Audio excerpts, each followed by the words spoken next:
प्रथमतः Nepal press union बाराको 17औं साधारण सभामा उपस्थित भएर शुभकामनाका केही शब्दहरू प्रस्तुत गर्ने जुन अवसर प्रदान गर्नुभयो यसका प्रति नेपाल प्रेस युनियन बारालाई म हार्दिक धन्यवाद दिन चाहन्छु, आभार प्रकट गर्न चाहन्छु र कृतज्ञता ज्ञापन गर्दछु। नेपाल प्रेस युनियन लोकतन्त्रको मूल्य, मान्यता, आदर्श र यसको विश्वव्यापी सार्वभौम परिभाषा अर्थात् संविधानवाद र शक्ति पृथकीकरणको सिद्धान्तमा आधारित एउटा स्वतन्त्र संस्था हो।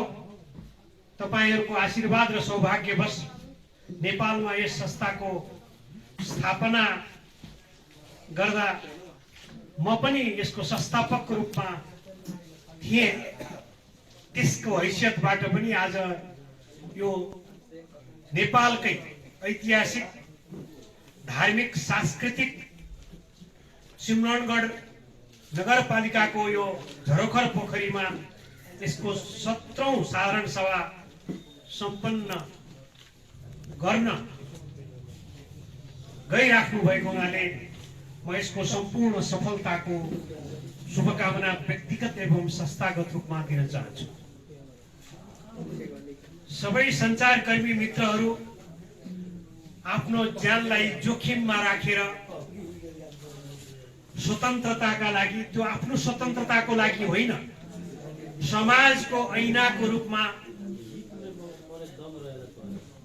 सबै नागरिकको अधिकारका लागि जुन अहोरात्र खट्नु भएको छ, त्यसको लागि सबै प्रेस युनियनका साथीहरू लगायत सबै सञ्चारकर्मी साथीहरूलाई म अभिनन्दन गर्न चाहन्छु, म सम्मान गर्न चाहन्छु र तपाईहरुको यो उत्साहलाई पनि म अत्यन्त उच्च सम्मानका साथ अभिनन्दन गर्दछु। सबै सुझबुझ भएका र राष्ट्रिय एवं अन्तर्राष्ट्रिय स्तरमा तपाईहरुले प्रचार गरेका सामग्रीहरूबाट धेरैजना सुसूचित हुने भएका कारणले आजको यो सुखद अवसरलाई उपयोग गर्दै म दुईटा कुराहरू तपाईहरु समक्ष अनुरोध गर्न उपयुक्त छ भन्ने ठान्दछु। पहिलो, जुन ऐतिहासिक भूमिमा हामी छौं त्यो 13औं शताब्दी मिथिला राज्यको सम्पन्न राजधानीको रूपमा विकसित शहर हो यो सिमरनगढ। इतिहास उत्खनन गर्ने क्रममा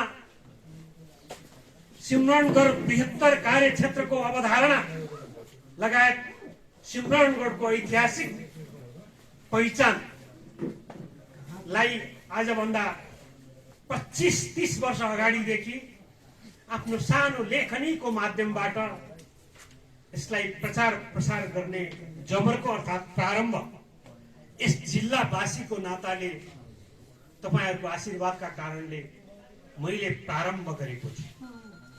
सुखद संयोगवश त्यति बेला त शाही नेपाल राष्ट्रिय प्रज्ञा प्रतिष्ठान थियो। त्यति बेला मैले प्रज्ञा प्रतिष्ठानका विशेषज्ञहरूलाई, 2 दर्जन विशेषज्ञहरूलाई र प्राज्ञहरूलाई यो खुला म्युजियम, संसारमा बिरलै पाइने खुला म्युजियम हो सिमरनगढ, यसको समुचित सुरक्षा, यसलाई चाहिने पहल कदम हामीहरूले आवाज उठाइदै आइरहेका थियौं र विश्व सम्पदा सूचीमा यो सिमरनगढलाई राख्नु पर्दछ। यहाँ केही हलो जोत्दै गर्दा, आफ्नो बारीमा तरकारी रोप्दै गर्दा ऐतिहासिक पुरातत्वका अद्भुत सामग्रीहरू फेला परेर अहिले कंकाली मन्दिरको एउटा प्राङ्गणमा रहेको परिसरमा देख्न सकिन्छ, जसलाई राज्यले उचित संरक्षण, सम्वर्धन र सहयोग गरिरहेको पाइएको छैन। त्यसैले यहाँका उदीयमान युवा व्यक्तित्व सिमरनगढ नगरपालिकाको मेयरमा आएपछि त्यसले केही पहल कदमीहरू गरेको छ एउटा यस सन्दर्भमा यससँग सम्बन्धित स्मारिका प्रकाशन गरेर पनि प्रचार प्रसार लगायत अन्य राष्ट्रिय अन्तर्राष्ट्रिय सहयोग जुटाउने क्रम प्रारम्भ भएको छ। त्यो पनि स्तुत्य छ, पूजनीय छ, अनुकरणीय छ र अनुसरणीय समेत छ। त्यसलाई आजका सञ्चारकर्मी साथीहरूले अझ बढी रूपमा उजागर गरिदिनु हुन जो गरिराख्नु भएको छ, म सादर अनुरोध गर्छु। यो मेरो पहिलो कुरा।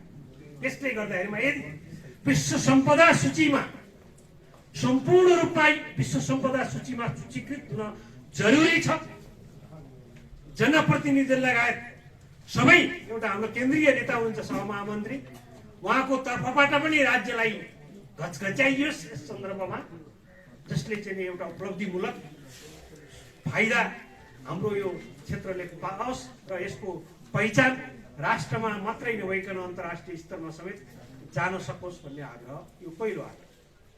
दोस्रो कुरो, अहिले पत्रकारिता र राजनीतिसँग सामान्य जिज्ञासु भएका कारणले गर्दा अहिले देशको राजनीतिक अवस्थाका विषयमा कार्यपालिका सञ्चालनमा छैन, दिइएको छैन।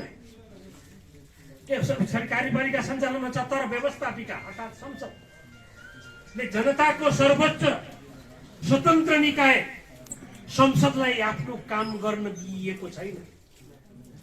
न्यायपालिका पनि अस्तव्यस्त बनाइने प्रयास गरिएको छ, बन्दै गइरहेको अवस्था छ।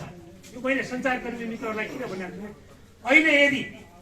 अहिले जल्दो बल्दो समस्याकै रूपमा एमसीसीकै कुरा गर्ने हो भने पनि विभिन्न राजनीतिक दलले सस्तो लोकप्रियता हासिल गर्ने क्रममा, जनतालाई भ्रम सृजना गर्ने क्रममा हाम्रो समर्थन वा विरोध छ भन्ने कुराहरू बाहिर सडकमा देखाइन्छ। यदि विरोध छ भने सत्ता गठबन्धनमा रहेका राजनीतिक दलहरू, नेपाली कांग्रेस बाहेक अन्य दलहरू छन् नेपाली कांग्रेसको नेतृत्वमा, ती दलहरूले संसदमा त्यसलाई प्रस्तुत गर्नु पर्यो। समर्थन वा विरोध त संसदमा भोट दिए हुन्छ नि, समर्थन छ भने समर्थनमा, विपक्षमा, विरोध छ भने विपक्षमा। त्यस्तै प्रतिपक्षमा रहेको नेकपा एमाले पनि त्यसलाई संसद चल्न दिएर संसदमा छलफल गरेर, किनकि हामी संसदीय लोकतान्त्रिक गणतन्त्रमा छौं, त्यसकारणले संसदलाई अवरुद्ध गर्ने काम भनेको जनताका सबै जनसरोकारका विषयहरू, राष्ट्रिय सवालका विषयहरू, जनताको सर्वोच्च थलो संसदमा छलफल हुन नदिने षड्यन्त्र साजिश र क्रियाकलाप प्रतिपक्षमा रहेको गैर जिम्मेवार दलले गरिरहेको छ, जो सत्तामा हुँदा एक किसिमको परिभाषा र सत्ताको विपक्षमा जानासाथ अर्को किसिमको परिभाषा गरेर नेपाली जनतालाई गुमराहमा पारेको छ।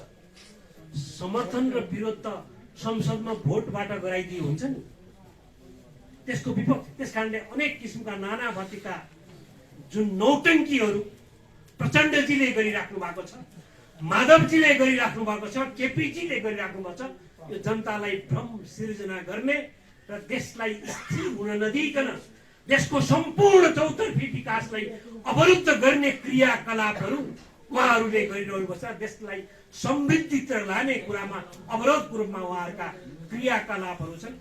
संयोगवश नेपाली कांग्रेसको नेतृत्वमा भएको नेपाली कांग्रेस यो सबै कुराहरूमा नेतृत्वदायी भूमिका गरेर सामञ्जस्यतापूर्वक त्यसलाई अगाडि बढाउनु पर्ने जरुरी छ।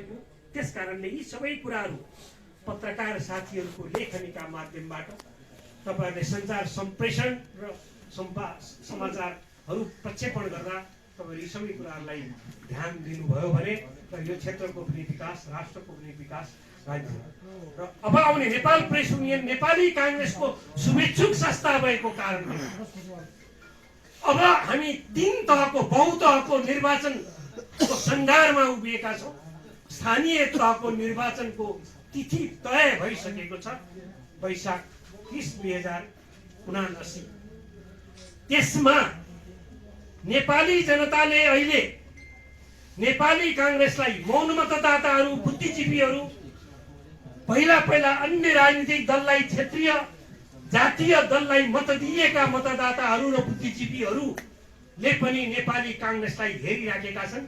यदि नेपाली कांग्रेस आन्तरिक रूपमा व्यवस्थापकीय रूपमा लोकतन्त्रको मर्यादा अनुरूप पार्टी भित्रको आन्तरिक प्रतिस्पर्धा समाप्त हुन साथै तत्क्षणै बिर्सिएर सबै तहमा वडा तहदेखि पालिकाको प्रमुख तहसम्म र विधायक र सांसद तहसम्म पनि लोकप्रिय, इमानदार, स्वच्छ र सबै जनताले पत्याउने खालका निरन्तर क्रियाशील रहेका व्यक्तिहरूलाई चयन गर्न सक्ने अवस्था सिर्जना गर्यो भने अब आउने समयमा नेपाली कांग्रेसलाई नेपाली जनताले बहुमत दिने भन्ने किसिमको देखिएको छ। त्यो कुरालाई पनि नेताहरूले गरेको आफ्ना नाउँमा, पक्ष विपक्षका नाउँमा इमानदार, योग्य, लोकप्रिय र पार्टीमा निरन्तर काम गरिरहेका व्यक्तिहरूलाई जुन जुन तहको जिम्मेवारी दिनुपर्ने हो, जिम्मेवारी दिँदा त्यस्तो किसिमको चाहिँ उदारता अपनाउन सकियोस् भन्ने कुराहरू पनि नेपाल प्रेस युनियनले नेपाली कांग्रेसको शुभेच्छुक संस्था भएको हुनाले मर्यादित र निष्पक्ष तटस्थ समाचार सम्प्रेषण गर्नु त हाम्रो दायित्व नै हो। त्यसका अतिरिक्त आन्तरिक दायित्व लोकतन्त्रलाई मजबुत गराउनको लागि, स्थिर विकास दिनको लागि, चौतर्फी रूपमा विकास होस् र यो सिमरानगढ क्षेत्रको बाराको यहाँको गढीमाई लगायतका ऐतिहासिक पुरातात्विक कुराहरू पनि उत्खनन हुन सकुन् भन्ने विषयमा तपाईहरूको अझ बढी मेहनत, अझ बढी लगन, अझ बढी निष्पक्ष र तटस्थ भूमिका जिम्मेवारीपूर्ण आओस्। नागरिक समाजले, बुद्धिजीवीहरूले अहिले देशलाई यसरी हेरिराखेको अवस्था भएको हुनाले यो दुईटा अनुरोध मैले यो आजको ऐतिहासिक अवसरमा मैले गरेँ। यी सबै कुराहरू तपाईहरूको यो आजको यो बैठक केही पनि बन्न सक्छ होला। तपाईहरूका आफ्ना यी एजेन्डाहरू आउन् र सूचना लिने क्रममा पनि चौथो अङ्गको डेमोक्रेसीले मानेको विषय के हो भने राज्यका 3 प्रमुख अङ्ग व्यवस्थापकीय, कार्यपालिका र न्यायपालिका पछिको जिम्मेवार सञ्चार जगत हो, प्रेस जगत हो भन्ने कुरालाई ध्यान दिएर तपाईहरू यसै पनि मर्यादित र संयमित तरिकाले गरिराख्नु भएको छ। अझ यो उच्च समझदारीपूर्ण तपाईहरूको क्रियाकलाप अगाडि बढोस् र यस्तो समारोहहरूमा फेरि तपाईहरूसँग आफ्ना कुराहरू बाँड्न पाइयोस्। तपाईहरूको सम्पूर्ण सफलताको शुभकामना दिँदै अहिलेलाई म बिदा हुन्छु।